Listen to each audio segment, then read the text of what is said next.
Alfred Freeman Rolls Terrell House, circa 1816, 201 North Main Street, Rolesville, North Carolina.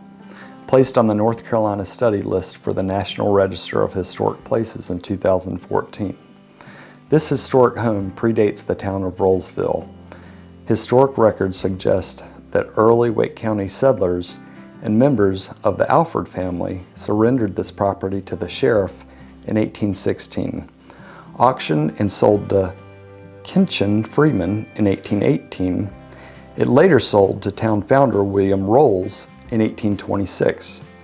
The property was rented for over 2 decades to stagecoach wheelwright John Williams, as indicated on the stage route map of 1822.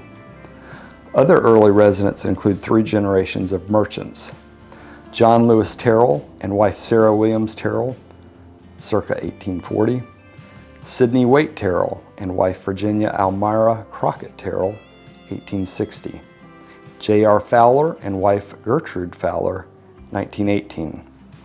Of historic interest, for the 1837 incorporation of Wake County's 2nd Township, the North Carolina General Assembly appointed John Lewis Terrell one of Rolesville's first 3 town commissioners. He was also a business partner to William Rolls prior to the latter's bankruptcy of 1839.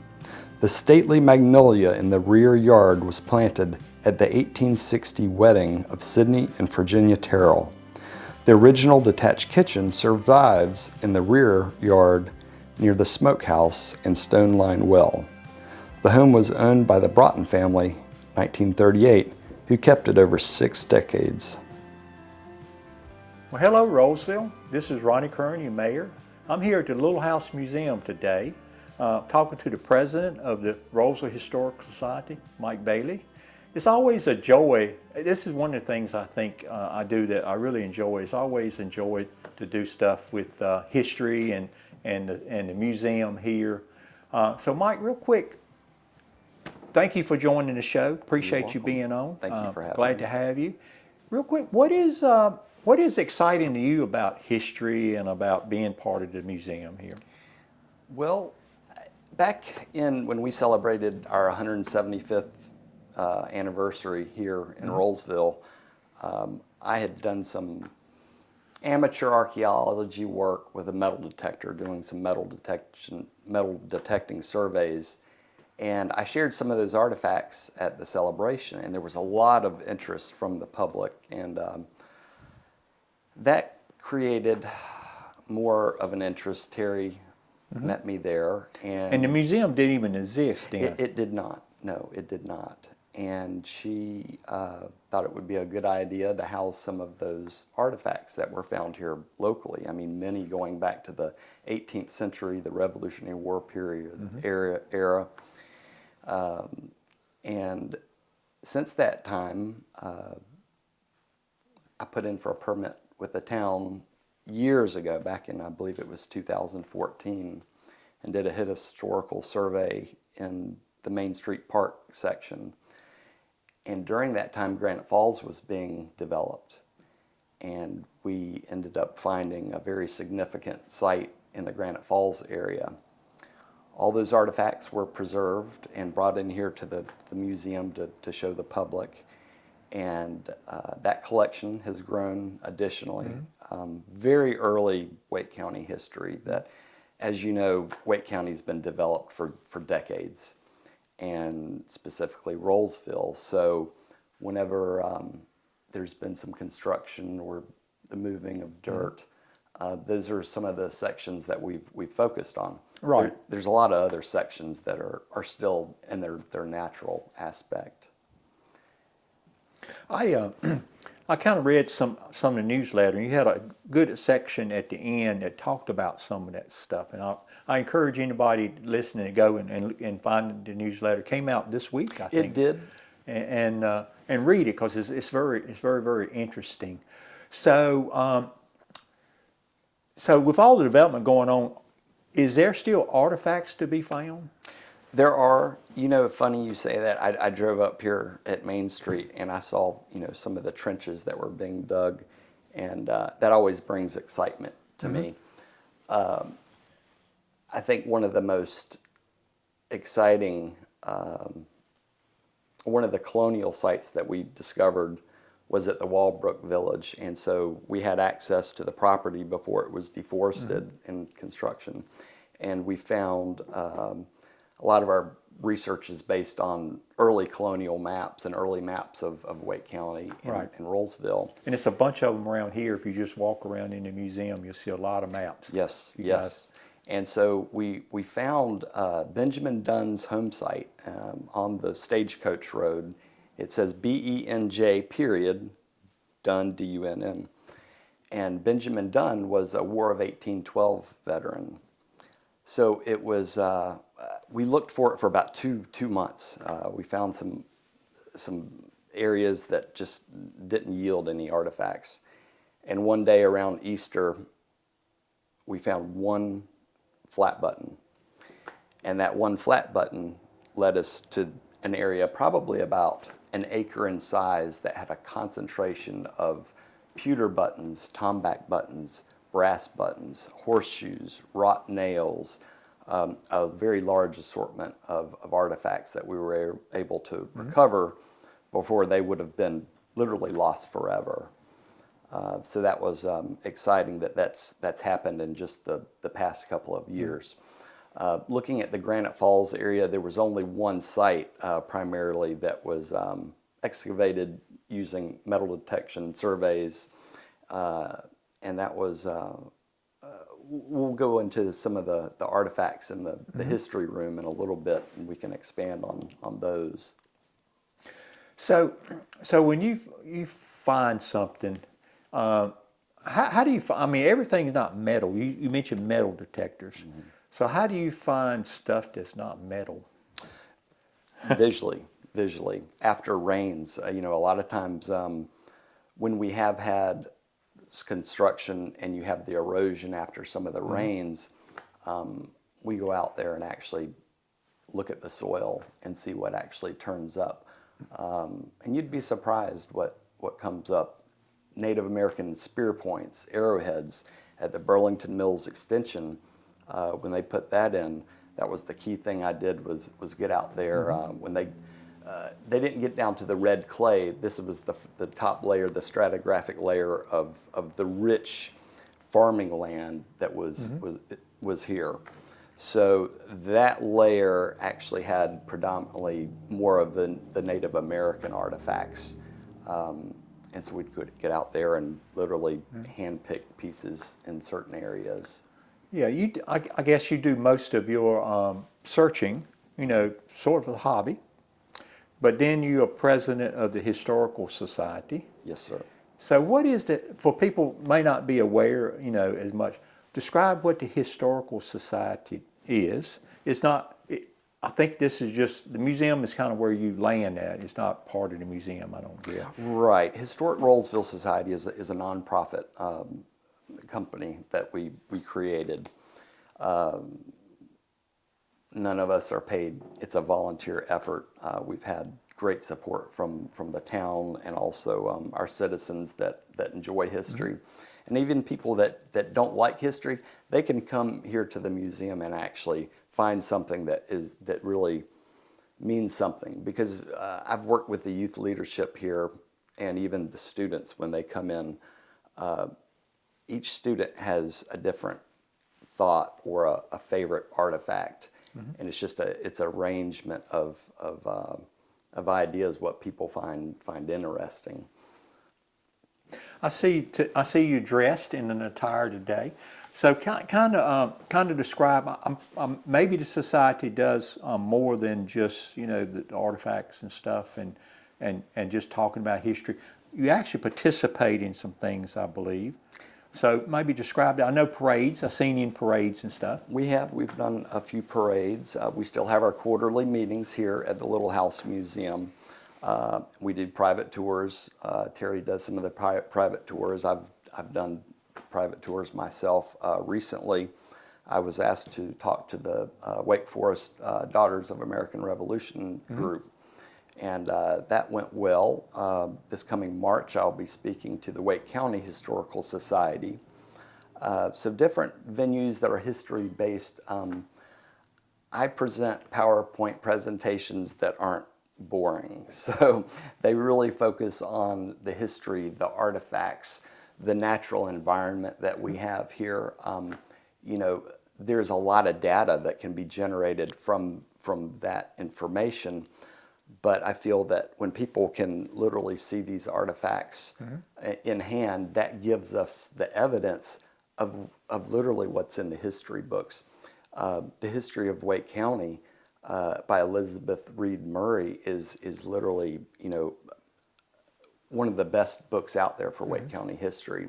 And then it's interesting to see some of the early Rolesville family names and the history here in northern Wake County. And here we have the physical evidence. That's right. So if you look, and it's a lot of artifacts, and we're going to go and check out some of the rooms because there's different rooms here in the museum. But when you look at the artifacts, I'm pretty sure a lot of them is probably owned by the museum and Terry Little, which is the owner. But I guess the Historical Society owns some of these artifacts. Is that fair to say? Yes. And is any of it owned by other private individuals? No, sir. All these artifacts that have been discovered here in Rolesville are part of the nonprofit society, Historic Rolesville Society. We have had some people actually donate some specific artifacts, and then there's an organ, the spinning wheel, but a lot of the historical artifacts that have been found here, I've discovered in multiple locations here. Yeah, so describe a little bit about if someone was to come, you know, here, you said you have private tours, what should they expect to see? Well, the whole museum, outside of the house, we actually have a hand-dug well that's outside that is original to the house, and the original outdoor detached kitchen, which is in the rear of the property. You know, you can walk in and see, we have a history room, a couple of different history rooms. Also, you know, William Rolls, you know, we're in the Terrell house. Terrell was a business partner of William Rolls, and many people know that Rolls went bankrupt. And so we actually have many historical records that actually show the bankruptcy records of Rolls. Yeah, and I think history shows that the Rolls name family left town at some point in time, and the Turtles is the one that really stayed here. And it may be still a generation or two here, I'm not sure. So, also, you asked me about my attire. So I did this to show the public and some of our younger generations what the attire was in the late 18th and early 19th century. And I'm wearing a lot of those artifacts. I mean, I have colonial shoe buckles on, which I've found, colonial knee buckle, a lot of brass and tomback buttons. they're real. They are. And so what's interesting is you can see how many buttons that I have on. And when we go back and look at some of the artifacts that are in the displays, you will see the number of the buttons that were lost because that was their attire. Additionally, there's another, we found a total of 4 thimbles here, brass thimbles. And it's interesting that many of these brass thimbles were actually imported from Europe. So along with sewing, you had to have be able to replace those buttons for your everyday colonial wear. Yeah, so you know, mentioned buttons, and that's an interesting thing because I think buttons was a big part of the attire back then. You know, today everything, if you buy new clothes, it's got new buttons on it. So did they reuse buttons back then? Did they take it from cloth to clothes to clothes? I mean, the buttons outlast the clothes? If they could, because a lot of those buttons, when they were shipped over here, I mean, they were shipped over here by the thousands on ships. And if they could be reused, yes. I would say about 20% of the buttons that I've discovered, the brass and the tomback buttons, some are actually missing the shanks. And obviously that button probably wouldn't have been reused. That was the end of life when it breaks. When they break, they're done. Possibly, yeah, most likely. That makes a lot of sense.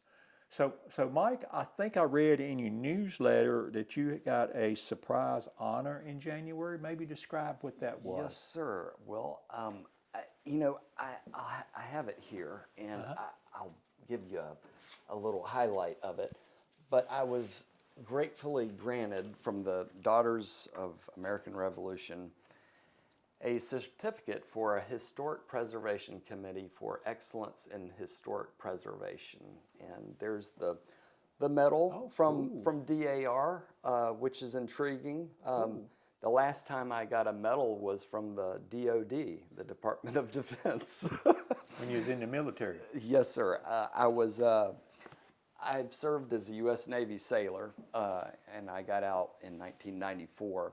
Interesting enough, since we're celebrating this year the sesquicentennial, I served on the USS Yorktown CG-48, and the USS Yorktown was a Aegis-guided missile cruiser out of Norfolk, and I was sent overseas, did a lot of Baltic operations, so I crossed the Atlantic Ocean multiple times, and I always think about some of those early colonial ports that we had with our true United States Navy during the Revolutionary War.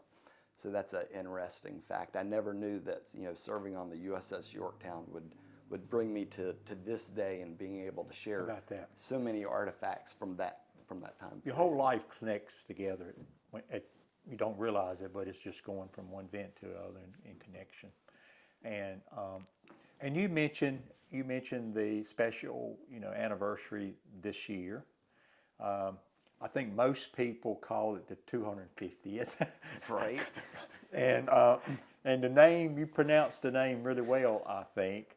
So for the people watching, I'm going to give you another opportunity. What is the name of the 205th anniversary? Is the sesquicentennial. Or you could use it as a semi-quincentennial. So when the bicentennial happened in 1976, I was 4 years old. And I still remember that because Raleigh had a parade. And I was only 4, and I still remember that. I was in high school. I was senior in high school. So. And so during the 175th, that was actually called a Dodron's bicentennial, or a demi-semi-sepcentennial. I don't remember that one. So I have to joke with you all because I'm a citizen, I'm over 50, and I'm a citizen archaeologist. So you could call me a semi-centennial citizen archaeologist. I think I used a semi rather than, what's the other thing? Is it semi or? Sesqui. Yeah. I think I used semi, because that's the way it kind of spells out, I think. But I experienced a bicentennial, which was, you know, simple and easy. You know, nobody forgot it. It was on everything, bicentennial. I guess if we live long enough, we'll see 300 years, which hopefully is a tricentennial. Is that maybe right? I believe that's correct. That would be easy, wouldn't it? So, I hadn't looked that one up, but I think you're on. I think that's it. I'm taking a guess, but it makes sense to be the tricentennial. Right. Yes. But we'll have to wait and see, won't we? We will have to wait. But talk a little bit about that. I know I saw you have an event coming up kind of related to 250th day. Maybe I had to something. I think you called it a Wake 250.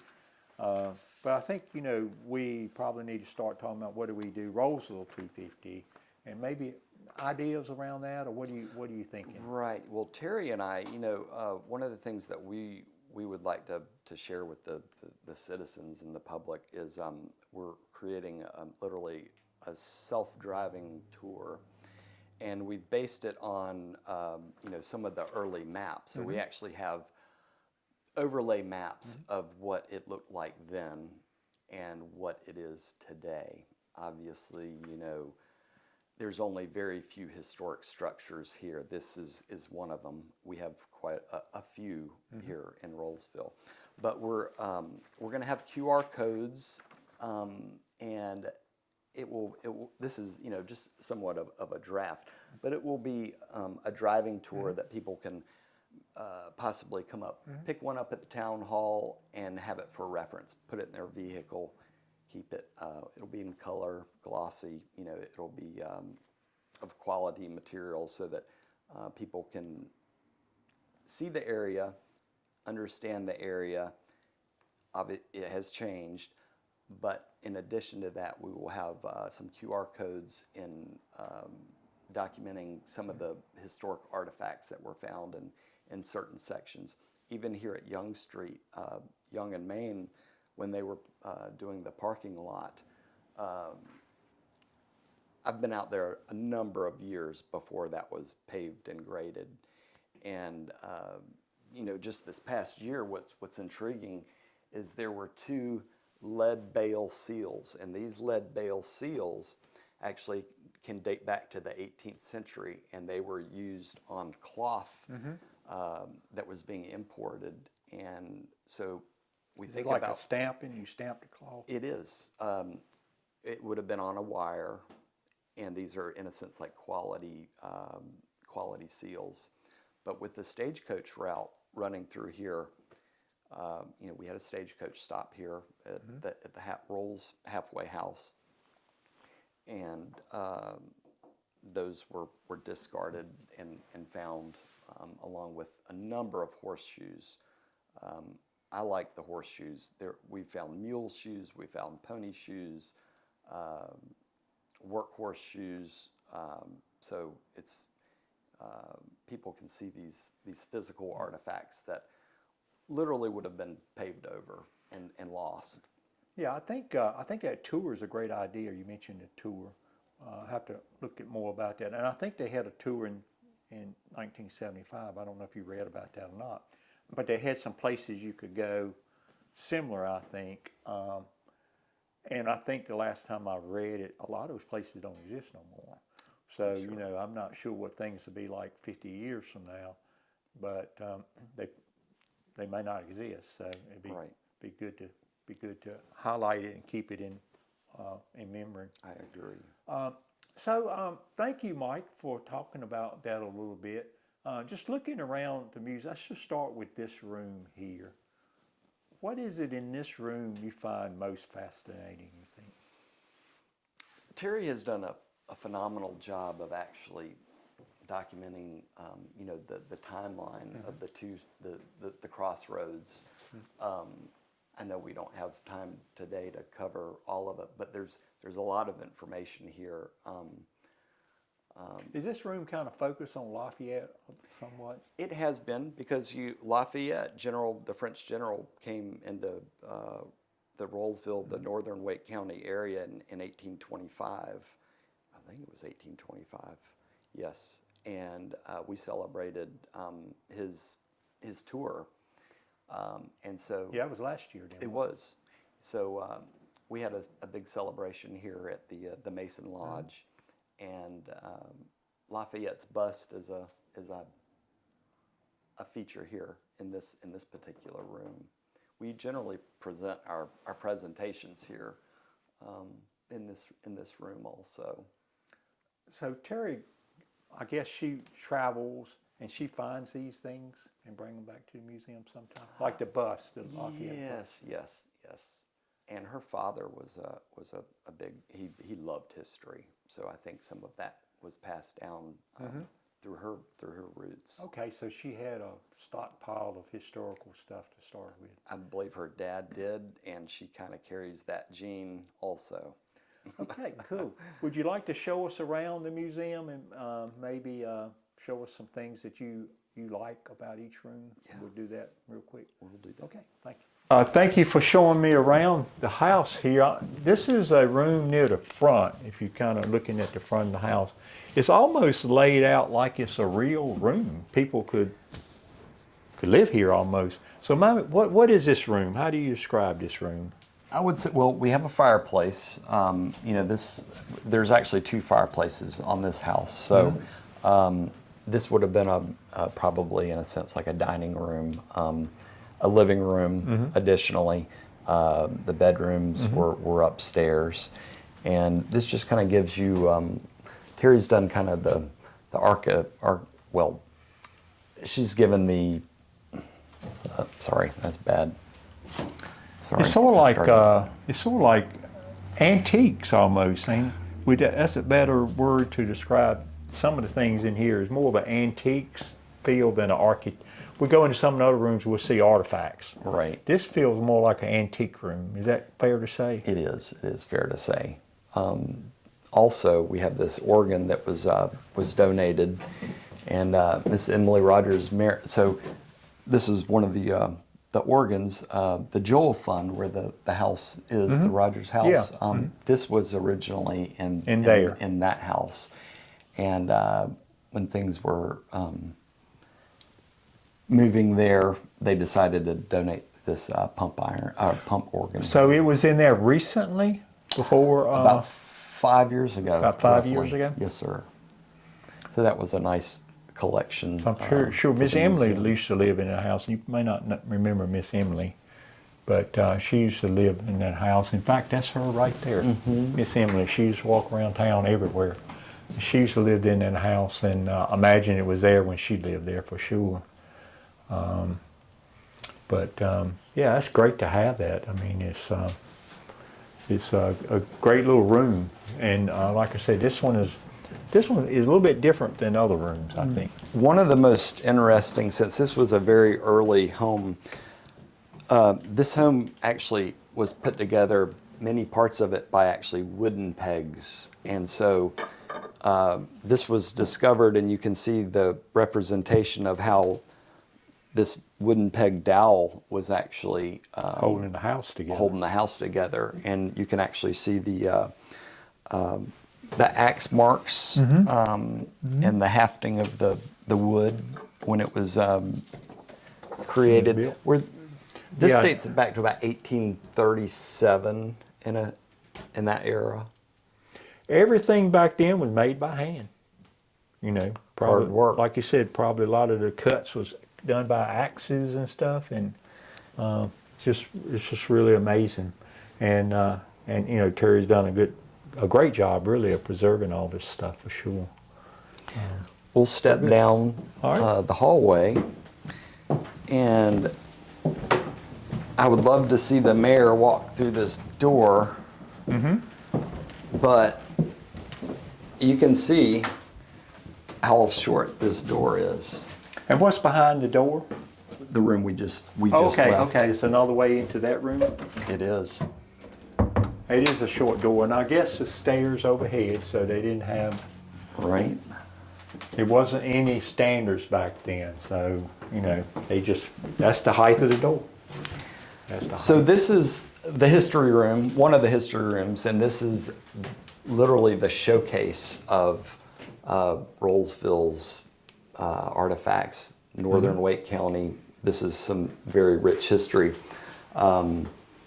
This particular display represents the Toms Creek archaeological site that I discovered back in 2011 during the development of the Rolesville Middle School. Numerous artifacts. Some people say, well, who's Tom? Well, Tom is most likely Thomas Spain. We've looked back at early deeds, and you know, back then on the documentation, it was actually spelled T-H-O-M, Tom's Creek. And so we actually may be able to put a name to these particular artifacts. From what I have seen, that he was an American Revolutionary War veteran. One of the last artifacts that came out from the site was the 1795 Liberty Cap coin. And what's interesting about that Liberty Cap coin, you know, our mint in the United States didn't start minting coins until 1793. And so that literally this coin was 2 years, you know, 1795, 2 years later. Right. And this cap is on a pole, and that cap is called a Phrygian cap, and it represents freedom and liberty. So that's a very unique artifact. A number of flat buttons from vests, cuffs, coats were found. A colonial knee buckle was found. That was the first artifact that was discovered that led us to this concentration of this early home site. The cowbell is a hand wrought from a blacksmith. These are actually cast iron cooking potsherds. And what we found at the Toms Creek site, the Granite Falls site, the Benjamin Dunn site, there's evidence of, it's called pot shatter. And pot shatter is a thermal bursting, almost like an explosion. And if you had a cast iron cooking pot and it was super hot and you poured cold water in it, it could literally, it would explode. It would break. And so we found pot shatter at multiple, at these locations. It's intriguing. So before we leave this, all these artifacts was found along Tom Creek? Yes, sir. So this is Tom Creek site. And did you find all these? I did. So all these are ones you discovered? Yes. And reported it to over the a long state period of of North time. Carolina. It did. It took probably 5 or 6 years to go over every square inch. Yeah. Horseshoes. There was knife blades, scissors. There's actually a jaw harp. So the little colonial jaw harp was a musical instrument that was utilized. And then to here we actually have the Granite Falls site. Now, Hal Perry was the developer of, I believe, of Granite Falls, and he was one of our major sponsors. So we've highlighted many of the artifacts that were found in the Granite Falls area that, joints is near the Main Street Park area. Numerous coins, cut coins from the early 1800s, a number of buttons that date back to the late 1700s and into the early 1800s. Many of these were actually imported from Europe. Over in London and Birmingham were the primary button makers during that time, and we have evidence of all these imports coming into American ports. Two-time colonial forks, horseshoes again. We have a number of American felling axes. That's neat. So in a case like this, is this everything you found, or did you find some stuff just didn't make the showcase? You just have storage? There are some artifacts that are still kind of, when I say being processed, a lot of them are iron. So there's a process that we use to preserve them and to make them, in a sense, presentable. But yes, we actually have a lot more inventory that some people have not seen yet. Not in the showcase, is it? Well, Right. that's really neat. And and you call this the what room? The history room. This is a history room. Yes, sir. Really neat. A highlight to, I was speaking to you earlier about the Walbrook area where the new Publix shopping center is.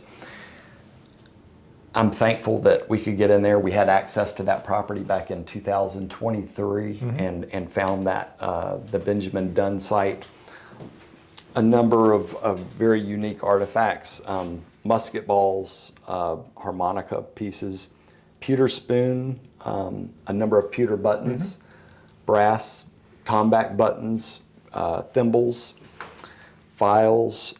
You can see the cast iron cooking pot pieces that were found, a number of horseshoes additionally.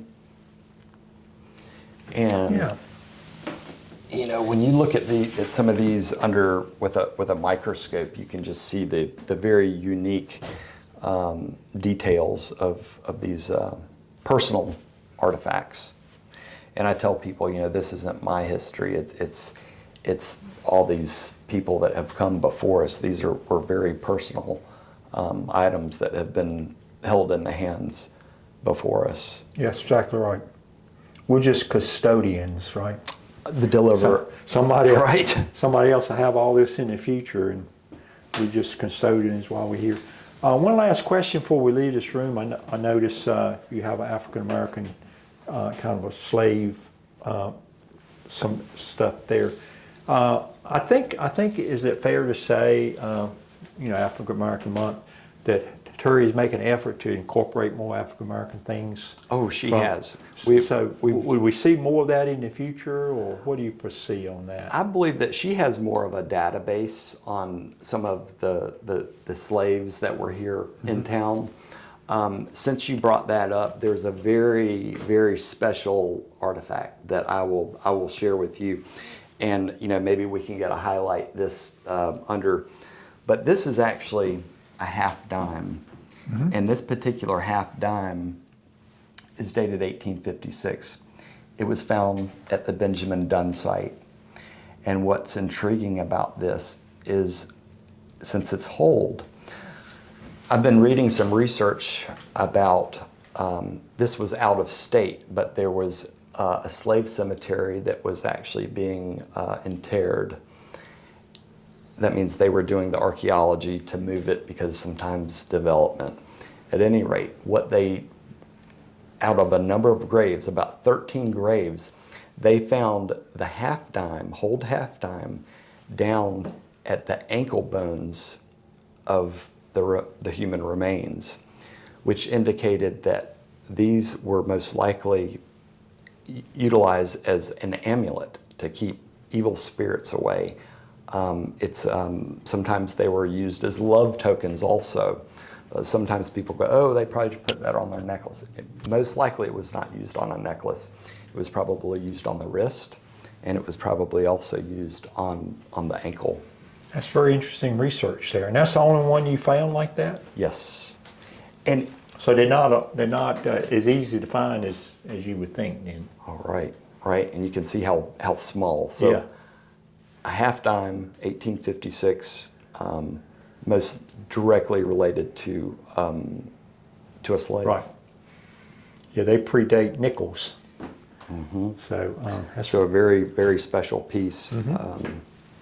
Very nice, very nice. So which room you want to move into next?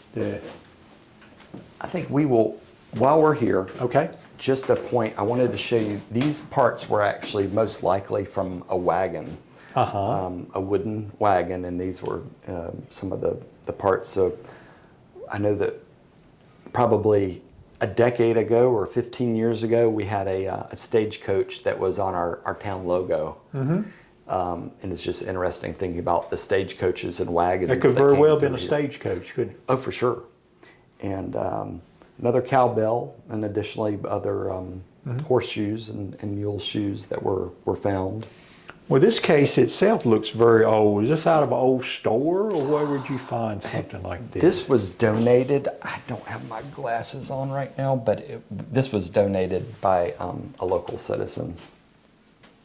But what do you think it was? Probably used in a drugstore, maybe? Oh yeah, definitely. Maybe some type it would have been in a thrift store or something. It would have been in a store. Yeah. With the mirrored back. Also. Yes, that's very old itself. So. And this particular flag is the North Carolina militia flag, which was actually represented the North Carolina militia. As I said earlier, northern Wake County, Rolesville area. We had Michael Rogers. Michael Rogers was a colonel in the Revolutionary War, and he mustered up our local members here in the northern Wake to serve in the Revolutionary War. And from my knowledge, this flag was flown at the Battle of Guilford Courthouse, representing the North Carolina militia. Right. That's good. And I think, I don't remember exactly what it looks like, but I think there's going to be a 250 flag maybe. And because I guess in 250, maybe in 13 states, or 15 states, I'm not sure. 250 years ago would, actually be the original 13, wouldn't it? Be the original 13 stars. And then lastly, we have when I say the prehistory room, this area highlights many of the Native American artifacts that have been found here in northern Wake County along the Neuse River, also particular here in Rolesville. Many of these streams and tributaries and creeks, they were prime hunting grounds for the Native Americans going back to the Paleolithic period, Archaic, the Woodland period. A lot of these developments have uncovered Native American artifacts. Wakefield Plantation is a primary example. Numerous artifacts were found in that vicinity, and particularly here, even in Rolesville. We've had a number of our past sponsors that have come in and showed us some of the artifacts that were found on their farmland here. So what would you say most things we have seen is, colonial, maybe 1776 to present, maybe. What in this case, what do you think, some of the older things in this case is probably older than 1776? Oh, does it for date sure. Back? Does it date back to? So when we look at the chronology of the dating, we're talking about, here we are at 1700, so let's go up here 1776, let's say about right here. So you have this chronology. When I say stratigraphic, it's like the farther you go down this list, the older the spear points get. So there have been actually Clovis points that have been found here in northern Wake County, but primarily what we see is the Archaic period, Savannah River spear points, Halifax, Guilford's, Woodland period of triangular spear points and arrowheads, and particularly right there at the Burlington Mills extension. And if I read the chart right, even these here are more than 4,000 years old, really. Yes. Interesting. So this probably has the oldest artifacts, would you say? Yes, for certain. And even in some of the these particular pottery pieces right here are very unique because they are the rim sherds of a pot. And you can actually see the fingernails that were impressed on the rim, and then that was actually cooked over a campfire upside down to harden the piece. How about that? And this piece also has finger holes around the edge. So literally, if you held that in hand, you could put your finger right where a Native American had placed their finger in creation of that pot. A lot of things those days had to be made, and it wasn't, as some people call, store-bought. Right. That's pretty cool. So Mike, what's the name of this room, or what do you call this room? So this is more of a 19th century history room. We dealt with a lot of 18th century history in that history room. This primarily, a lot of these artifacts came out from Main Street Park. A lot of plow blades, pocket watches. There were actually fired Civil War bullets that were found in the park, 58 caliber, 69 caliber. And so that represents probably some of the Union troops that came down Main Street, Young Street. There were a number of troops that came through this particular area. There were some lantern parts that were found, pocket knives. And again, we have the bankroll. Yeah. And I see over here you have some of the meal sites. Some of our local photographers have taken pictures of the Rolesville batholith, the Pluton. Yes, and it's so everywhere. But it's a very fascinating aspect of the geography. And I think those two pictures may be from the park. I believe they are. They look like they're from the park. And interesting enough that many of these granite pavements in the park actually have hand engraved initials in some parts of the park. And the prior mill site, and a lot of this stone that we see in town Right. was quarried. It's called feather and wedge, and it was utilized for cemeteries. It was used for foundations. It was used for fireplaces, and you can still see that today in some parts of town. Yeah, I see you got a picture of the wood map up here, which is an interesting artifact, but no one can find it. So I've heard that. Nobody can find they it. haven't. No one's seen it since 1975, since the bicentennial. That's 50 years being lost, and I don't know. Somebody could have made a cutting board out of it or something. Couldn't If that could be a possibility, I would sure hope not. But that's old artifacts. But every once in a while, people start looking for it, scavenger hunt, looking for it. But This is a particular unique suspenders buckle, and it'll probably be published. I've had somebody reach out to us that would like to have it published in a specific book that actually deals with suspender buckles. But it was found in Main Street Park, and what's unique, it was made by the C.A. Edgerton Manufacturing Company, and that company was founded in 1882. And what is so unique, most suspender buckles are generally plain, but this one is of interest because it has the crescent moon, an owl, and stars on it. So that was just a unique. do we know what that signify? The owl and the crescent moon? Do we? I do not know. It yet. may be some old Masonic thing, or it's no telling what it is it? Right. But it is interesting.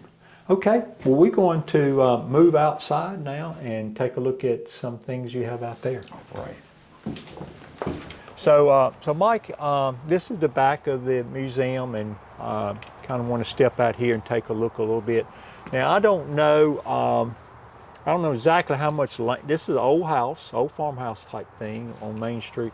I don't know how much land went with this thing, but it was a lot more than what we see today one day, because For sure. I think Terrell Plantation is back in there, and I think all of this was one big piece of property at one time. And it's got some old things on here, and one of them is this old tree right here. So, and it's really unique looking. I don't even know what kind of tree it is, but it's really unique looking. What's the history of this tree? So this magnolia tree is of particular interest for all of Wake County, and the history I will share with you.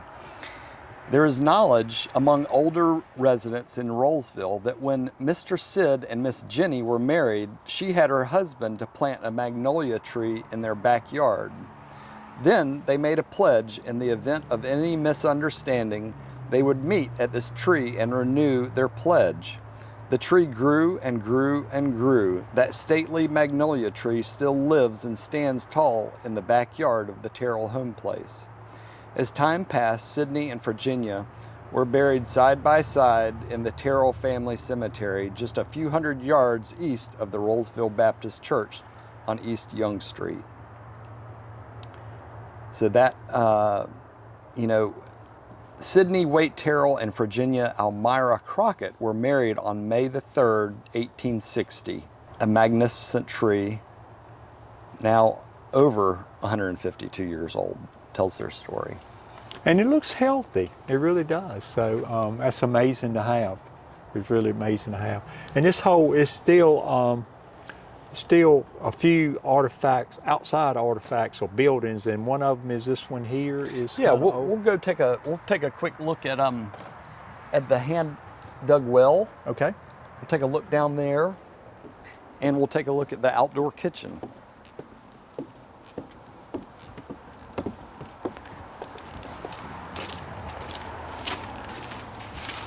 So this is the outdoor detached kitchen. So this is literally where they would cook their food. There's a chimney right here, which would have been manufactured by Rolesville granite, built here, and we'll go take a look inside. So they didn't cook inside the house? No, they didn't. So their house wouldn't burn down many Right. times. That was somewhat of a hazardous process when you had cast iron cooking pots, a fire burning. Right. Unfortunately, there were many ladies that were critically burned at times when cast iron cooking pots could fall and splash on a child or a lady of the house. So in the wintertime, it's pretty tough to come out here and cook, wouldn't you think? You'd have to walk outside and... For sure. That would be difficult. That was some tough days in some ways. So let's take a look at this.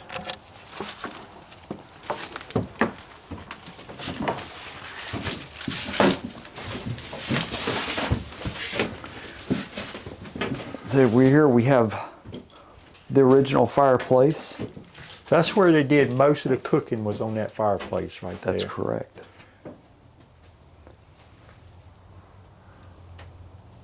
Really makes you think back, because... So what, over the years, has it remained this same patina about it, or was it just a storage thing at one time and then... It was, this home was has been through a number of hands. I think the Broughton family owned it last, and it probably was used as a utility barn, in a sense. The flooring obviously is not original, right? But the fireplace and some of the original architecture is, but it has changed. It looks like a lot of the woodwork probably is original, and I guess the windows may not be, is it? So, right. So it's probably a combo. This is really neat to have something like this still remaining, because there are very few detached kitchens that still remain in Wake County. Exactly, exactly. And last, I would love to show you the hand-dug well. Yeah, let's do that. We have to go through the woods to do that? No, we'll just go right around the corner. Okay, good.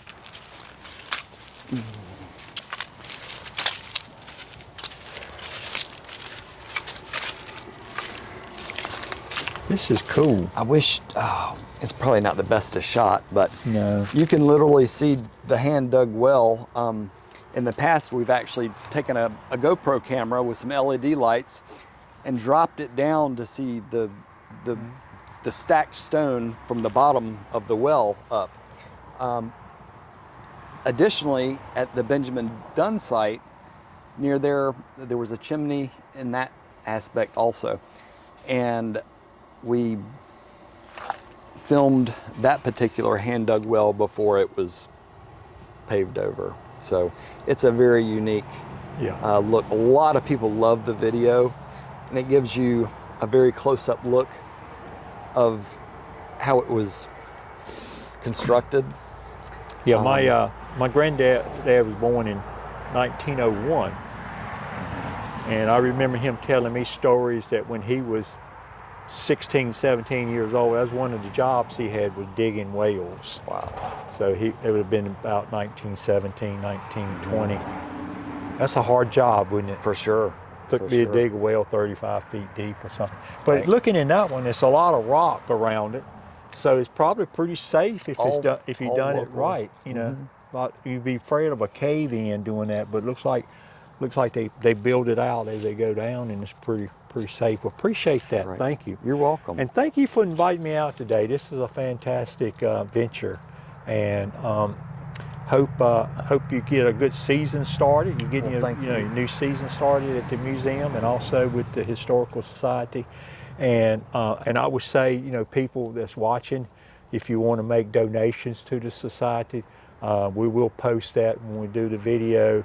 And there's different levels of people can do that. There are individual, family levels. Right. If you want to do, a big level, you can do all levels.